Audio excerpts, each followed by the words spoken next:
nung pagdating nyo dito? Nung pagdating namin dito, sir, Oo. nangangapa. Kasi Visayas eh. Samar. Ngayon, ang batalyon namin nun, sir, sa Irinas, sa San George. Yun yung batalyon namin, sir eh. Kaya lang, ang nilarakara namin, sir, o ino-operatean, ay doon kami napunta, sir, sa Northern. Sa Northern, una sa Las Navas. Las Navas area, doon. Nangangapa ang tropa kasi ang terrain pala doon sa Igangan, walang tubig. Tapos, sumasakay kami ng doon, sir, nung bangka. Bangka na walang katig. Kaya mas natatakot kami noon, sir. Kasi first time namin na gawin yon. Tapos biglang ang suot na namin, sir, hindi na combat kasi yung combat, kung ito yung isusuot namin, sir, 1 month na, sir, masisira na. Kaya yun, kami, bumili kami ng mga butas. Yun yung sinusuot namin, sir. So parang nag-change, kayo? Oo, nag-change, sir. Kahirap. Grabe yung pangangapa namin, sir. Yung namin sir, naranasan yung 3 days na walang kain. Yung dextrose, ininom namin. Yung wipes, piniga. Piniga namin yung wipes, sir, para may mainom. Yung suka, yung sir, yung tuyo. Kaya grabe yung pangangapa namin, sir, nung unang dating namin dito, sir, sa Samar. Hanggang sa ano yun, sir, banda sa Las Navas, Wala. sa ano yun, sir, sa San Isidro. Las Navas, sir. Hanggang sa napunta naman kami, sir, ng Pupunton, Barangay Pupunton. So panibagong area na naman, sir, kasi hindi masyadong Igangan, pero grabe namang putik, sir. Putik na naman yung kalaban.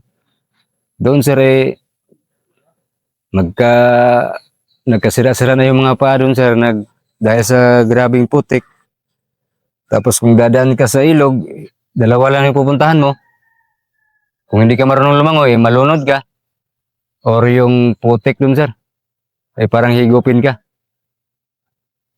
Okay, doon tayo sa pangalawang gera mo dito noong dito na kayo sa Samar. Simulan mo na. Anong 2020? Year 2020.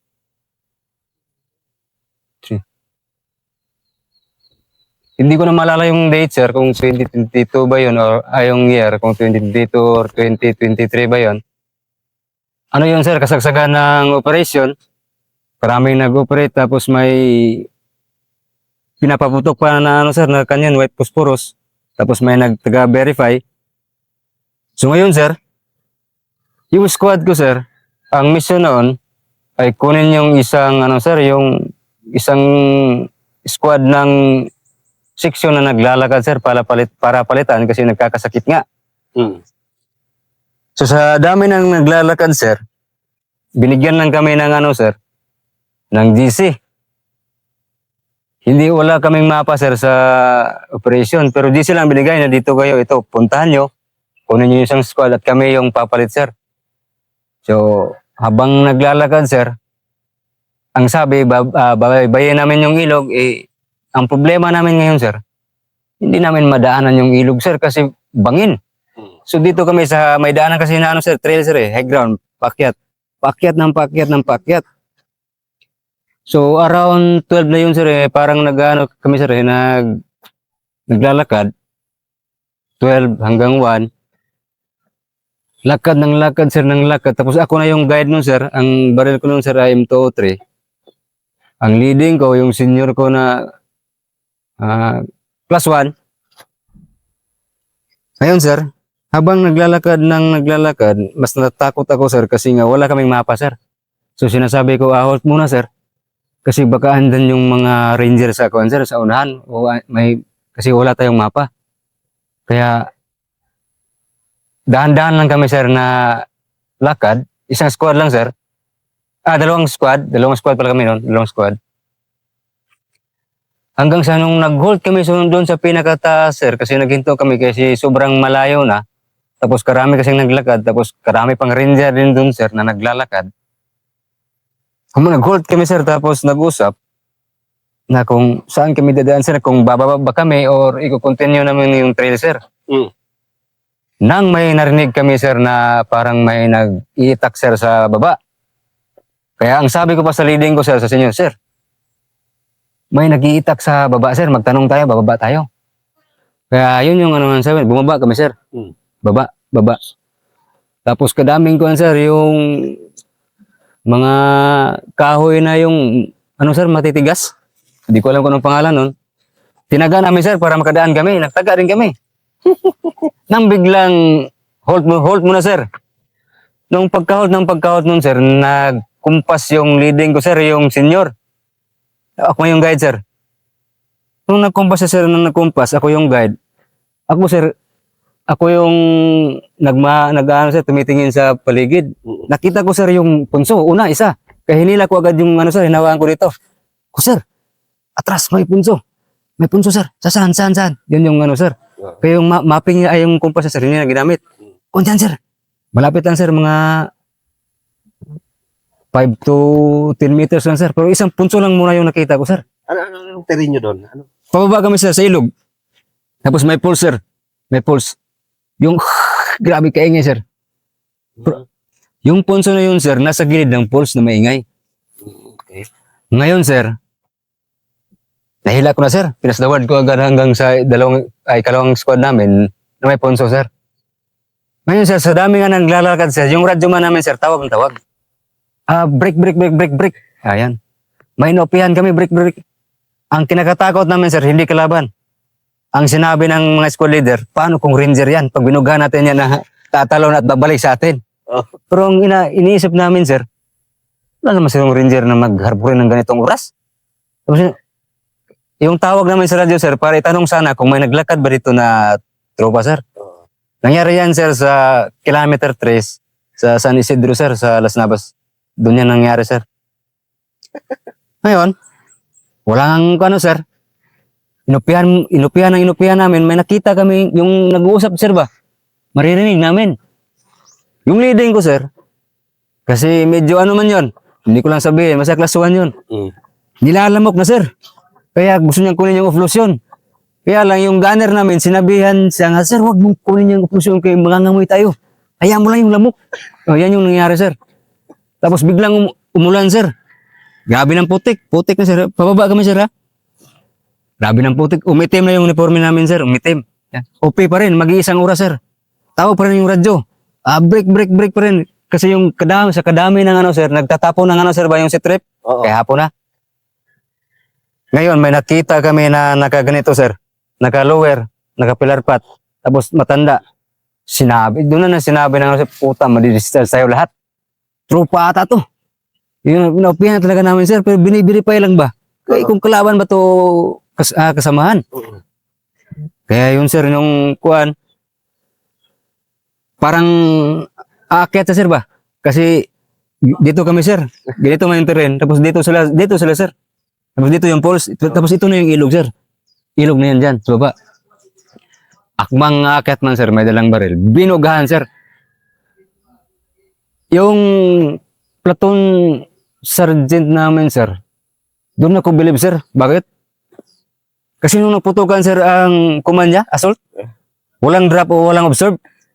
Tapos yung pinagduduyanan ng kalaban, sir, yung raids na yon, kung i-proper talaga na i-assault yun, 3 lang ang kasyang maka-assault. Yung 5, sir, na tropa, nagdikita na, yun yung umassault. Pero kung hindi ka mahulog ka doon, sir, kaya medyo ano man to, bangin, sir. Kabila, bangin. Yung pulse. Nasult ng 5, sir. Tapos yun, nadali yung isa, tumba na.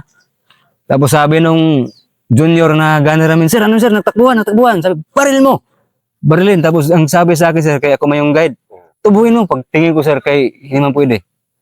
Kasi hindi, ang M203, hindi man pwede yan iputok, kaya baka ang tropa tamaan. Pagtingin ko, sir, uy, hindi pwede. Masukal. Kaya nasult na dito, sir. Kaya nung pag-assault, sir, search, yung isang squad, sir, yun yung humabol doon, sir, sa ilog. Kasi yung kalaban doon, sir, yung balsa, tinali lang yung punso na pinunit, sir. Yun yung tali nila sa dahon. Doon sumakay yung ano, sir, yung kalaban. Pero yung napatay na namin na NPA, Mm. ito naiwan. Tapos yung mga belongings, isa lang ang punso nakita ko, sir, pero 8 pala andun, sir. Tapos may isang ano pa, may isa, ito sir, 2 puno, ito isang duyan, tapos ito dalawang duyan sir ang nakatali. Mag-asawa pala yun, sir. So yun, sir, search. Naka-recover kami ng isang M16, tapos yung sa kalaban, napatay namin yung isang NPA. Tapos mga belongings, bigas, kaldero, tapos yung mga ATM, sir. Tapos mga itak, sir, karami. Kaya yun, yan. Ang sinabi lang talaga, sir, ng radyo man namin, sir, hindi na break, hilo, break, hindi na, sir. Sir, nagputo ka na. Nung nagputo ka na, sir, doon na, nahinto na lahat ng trip. Yun yung kuwan, sir, kasi nalaman namin yan, sir, bumaba kami kasi sinabi na nila, ay, huminto na sila, sir, nung kuwan, nagputo ka, sir, wala na, sir, nagputo ka na talaga. Yun na lang yung sinabi ng radyo man namin, sir. Kaya yun, sir, nakuha namin yung kuwan, yung may body count, isang 16, mga belongings, inakyat namin, sir, gabi na. Kasi nag-umpisa ang encounter. Hapon na, sir. Kasi nga, bine-verify kasi takot kami ma-discharge o baka ma-demote, kaya baka tropa to. Yun yung ano, sir, doon ang nangyari, sir. Parang yung malaman, sir, kung matatawa, doon ka lang matawa, sir, pagkatapos, sir. Tapos inakyat namin, sir, sa high ground, yung batay. Kinabukasan pa kasi kami bumaba. Oo. Yung 2 squad man, sir. Yung isang junior ko, doon sa gilid ng duyan niya, sir. Kaya, nag-ano ako, sir, sa kuan ko, sa school leader na, sir, pwede dalawa yung mag-ano, sir, mag-gordya. Pagwalda sa? Sa kuan, sir, yung pag matulog kami, sir, harboring. Pwede dalawang mag-gordya, sir, kaya baka yung patay, babangon. Mas natakot kami sa patay, sir. Kaya yun, sir, kinamagahan, binabaan namin, sir. Kaya yung mission namin, sir, nakapalitan yung isang squad, hindi nangyari. Yun yung pangalawang encounter. Oo, sir. Yun yung pangalawa, sir. At huli kong encounter, sir. At sana, ayaw ko nang makaranas ng encounter, sir. Kasi yung iba, sir, dito sa sundalo, sir, in real McCoy talaga, sir, ito lang masasabi ko, sir, kung sino pa yung pinakamaingay, na pag nagiinuman na may mga encounter, wala yan. Pero yung mga tahimik, sir, yan yung may mga marami encounter, sir. Pero hindi yan lang yung sinasabi na totoo talaga. Pero sa akin, sir, ayoko na, sir. Ayoko na ng encounter. Yung manginginig, yung ano mo, sir ba? Yung tuhod mo. Tapos maisip mo agad yung... Kasi pag drop mo, sir, ang unang titingnan mo, yung harapan. Yung kaliwa at kanan. Habang nagpuputukan nun, sir, nilingin mo talaga yung likod mo, sir. Private yun. Paano kung yung plus suppressor na, sir, nasa puwet mo na? Kaya mahirap, sir. Ano yung designation mo ngayon? Ngayon, sir, ako ay, sir, yung... Grenadier, sir. Kuan ako, sir, guide. Yes, sir. Diba yan yung pangalawa sa akin? Pangalawa sa leading, sir. Pagdating nyo dito sa Samar, dito mismo sa ito, Sir. gaano pa ka-dami yung kalaban? Ay, nung pagdating namin, sir, kunti na lang yung kalaban, sir. Kasi yung, alam mo yung nangyari sa ano, sir? Sa labas yung may bombing doon. Tapos maraming nakuha na baril.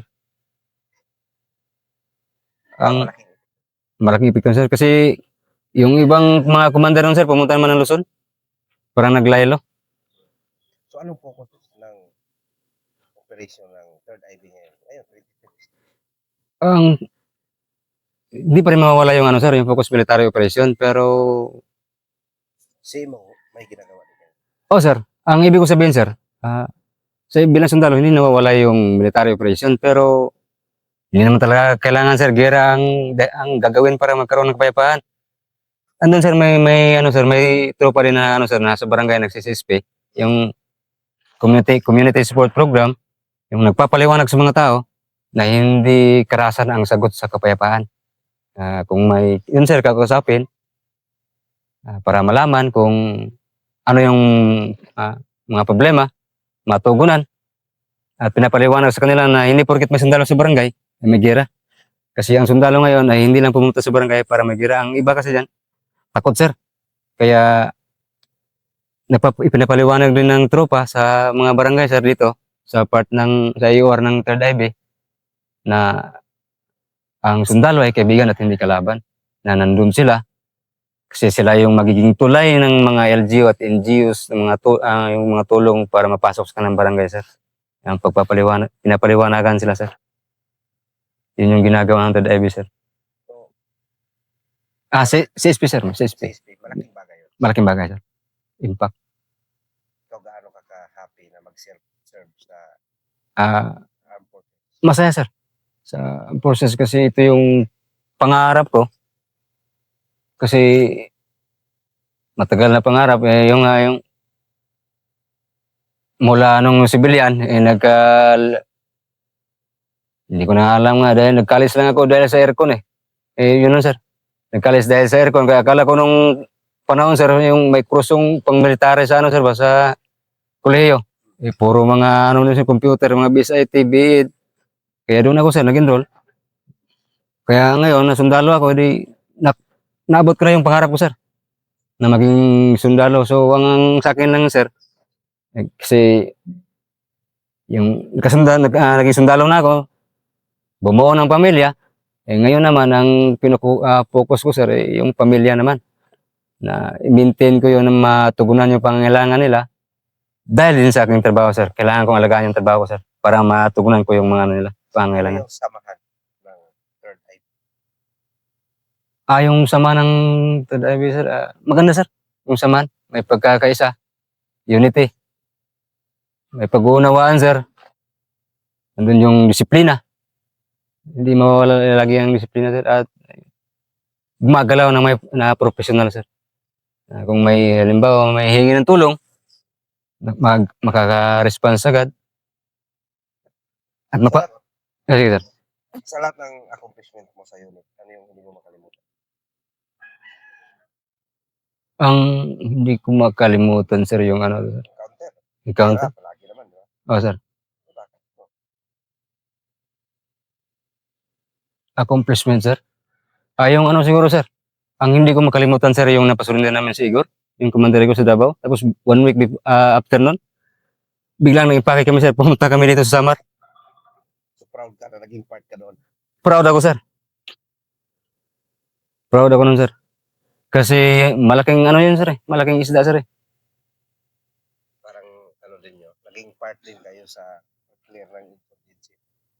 sir, masaya kami sir. Parang sa puso ko sir na kami yung dahilan kung bakit insurgency free na yung Davao sir.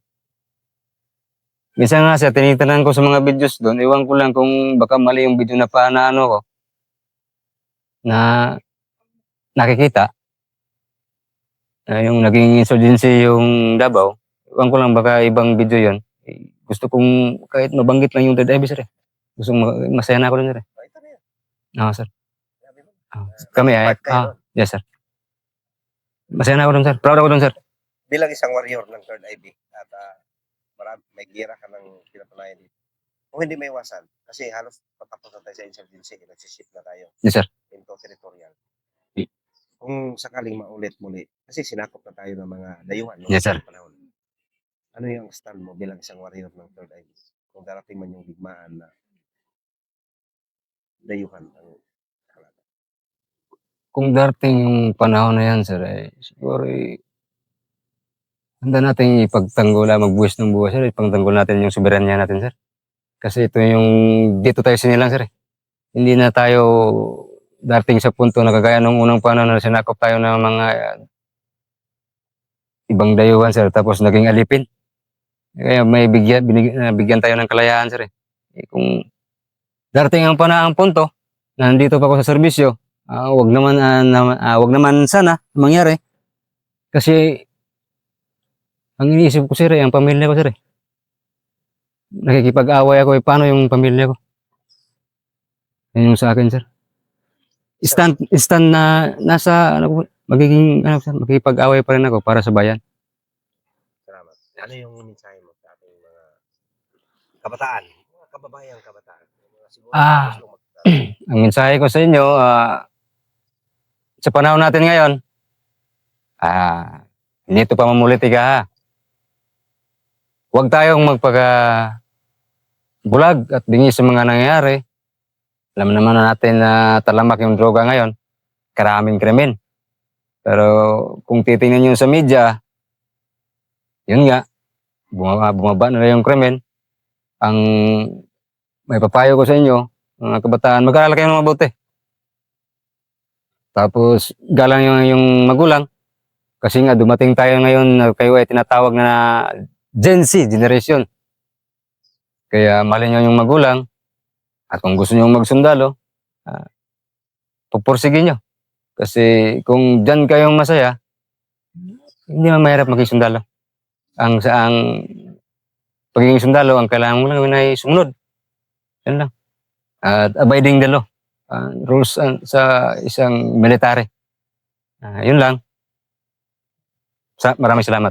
Bago tayo magtapos, may gusto kang pasalamatan sabihin, batiin.